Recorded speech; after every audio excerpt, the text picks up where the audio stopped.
ইরানকে যেন কোনোভাবেই দমানো যাচ্ছে না।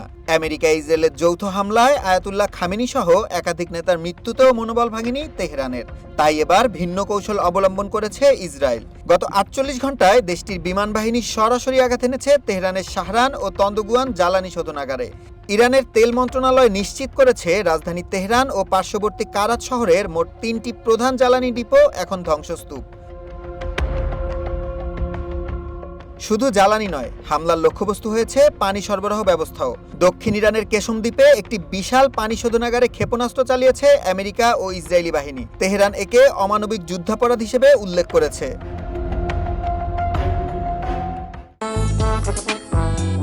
যদি চাও টেস্ট, স্বাদ টমেটো সসই বেস্ট।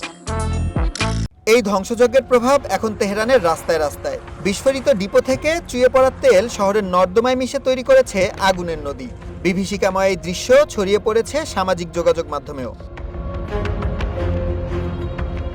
অবকাঠামো ধ্বংসের ফলে ইরানে দেখা দিয়েছে তীব্র জ্বালানি ও পানি সংকট। তেহরানের গভর্নর ইতিমধ্যে বাসিন্দাদের জন্য দৈনিক তেলের কোটা ৩০ লিটার থেকে কমিয়ে ২০ লিটারে নামিয়ে এনেছেন।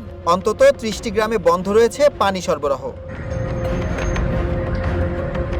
তবে এই আঘাতের জবাব দিতে সময় নেয়নি আইআরজিসি। কুয়েতে অবস্থিত আমেরিকার বিমান ঘাঁটি আল আদিরিতে ড্রোন ও ক্ষেপণাস্ত্র দিয়ে সরাসরি হামলা চালিয়েছে তারা। ফার্স্ট নিউজের দাবি, বিধ্বস্ত হয়েছে আমেরিকার হেলিকপ্টার মেরামত কেন্দ্র ও কমান্ড সেন্টার।